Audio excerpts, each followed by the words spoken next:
بسم اللہ الرحمن الرحیم۔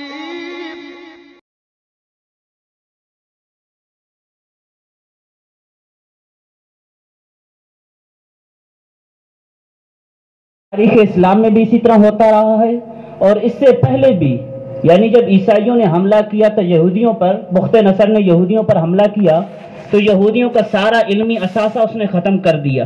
وہ اپنے ماضی سے کٹ گئے، ان کو معلوم نہیں تھا کہ ہمارے آبا و اجداد کون تھے۔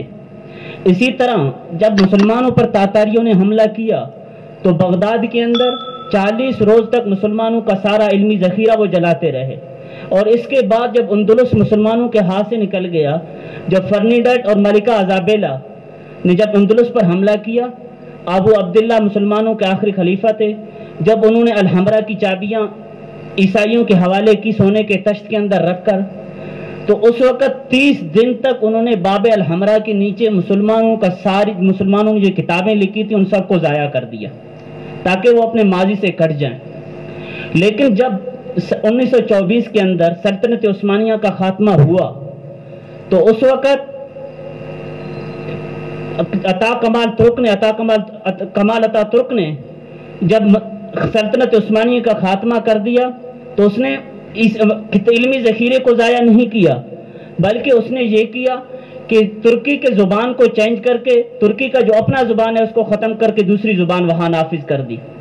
کتابیں لائبریریاں بھری ہوئی تھی، لیکن کوئی ان کو پڑھنے والا، کوئی سمجھنے والا نہیں تھا۔ وہ اپنے ماضی سے بالکل کٹ گئے۔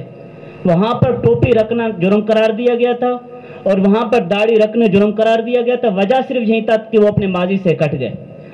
آج اس کے بعد یعنی 18ویں صدی اور 20ویں صدی کے درمیان جو 2 صدی کا عرصہ گزرا ہے، ان دونوں عرصوں میں مغربی مفکرین نے صرف یہ کیا کہ ہماری جو تاریخ کی کتابیں ہیں، اصل کتابوں سے ہمیں دور کر کے انہوں نے خود ہمارے مسلمانوں کی تاریخیں مرتب کی، لکھی انہوں نے ہیں، لیکن تاریخ ہم مسلمانوں کی تھی۔ تو ان میں ایسی مواد، ایسا کچھ رکھا گیا کہ مسلمان خود اپنے ماضی سے متنفر ہو گئے کہ ہمارا تو کوئی ماضی ہے ہی نہیں۔ آج یورپ جتنی ترقی پر فائز ہے، یہ سارا مسلمانوں کا اثاثہ ہے، سارا مسلمانوں کا کیا ہوا ہے۔ یہیں علامہ اقبال نے کہا تھا کہ یورپ دیکھی وہ اپنے آبا کی کتابیں جو یورپ میں دل ہوتا ہے دیکھ کے سی پارا، یعنی ہمارے آبا و اجداد کی جتنی بھی کتابیں تھی تو وہ سارے یورپ میں منتقل کر دی گئیں۔ میں صرف آج سائنس کے بارے میں آپ سے گفتگو کرنا چاہوں گا کہ مسلمانوں نے سائنس کے اندر کتنی ترقی کی۔ آج کل میڈیا میں یہ بات بڑے زور و شور سے جاری ہے کہ سارا جو ترقی انگریزوں نے کی، ہم مسلمان پیچھے رہ گئے ہیں، حالانکہ تاریخ اس کی یکسر نفی کرتا ہے۔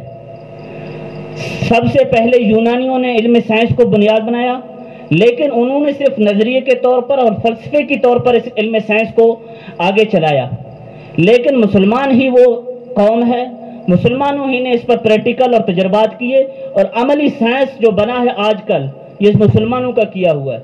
بریو فالٹ ایک امریکی مصنف ہیں، خود اس نے اپنی کتاب میں اس کی صراحت کی ہے۔ میں 2 حوالے لکھ کے لایا ہوں۔ وہ خود لکھتا ہے کہ سائنس کی ابتدا عرب تہذیب سے ہوئی، اس سے پہلے دنیا سائنس سے ناآشنا تھی۔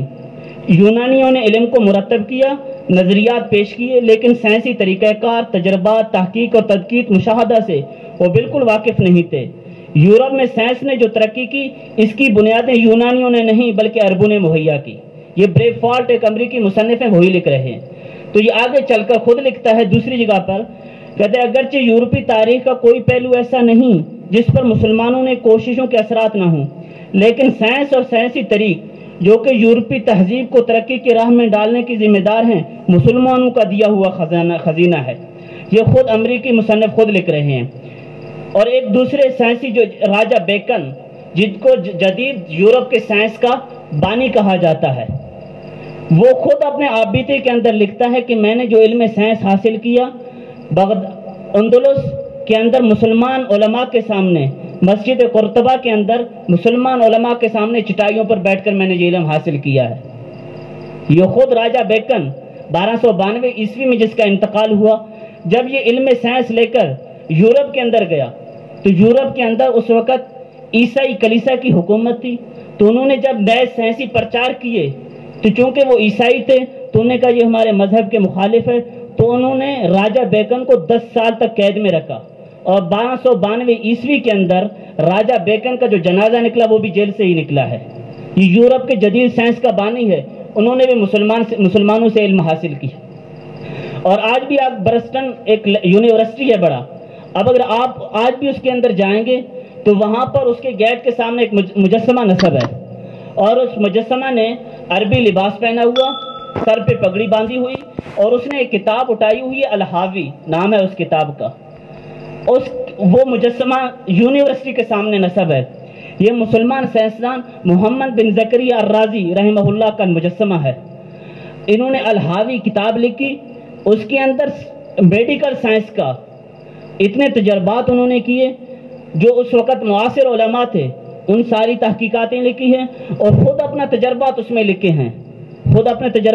لکھے ہیں، اور وہ الحاوی کتاب صدیوں تک امریکہ اور یورپ کے میڈیکل کالجوں میں پڑھایا جاتا رہا۔ یہ مسلمانوں کا سارا کیا ہوا تھا۔ اور اس کے بعد اگر آپ پیچھے چلے جائیں، ابن الحسن کی طرف جائیں، تو انہوں نے آنکھ کا جو نظریہ یعنی روشنی اور آنکھ پر جو تحقیقات آج ہوئی ہیں وہ سارا ان کا کیا ہوا ہے۔ اور اس سے پہلے بھی یعنی اگر آپ 7ویں صدی ہجری کے اندر جائیں، جابر بن حیان الکوفی مسلم سائنسدان ہیں اور کیمیا یعنی کیمسٹری کے بانی سمجھے جاتے ہیں۔ آج بھی یورپ کے اندر یہ مشہور ہے، کیمسٹری کے بانی جابر بن حیان الکوفی ہیں، اور انہوں نے آج کیمسٹری نے جتنی بھی ترقی کی ہے تو سارا انہوں نے اپنے تجربات کی بنیاد پر اس کو کیا۔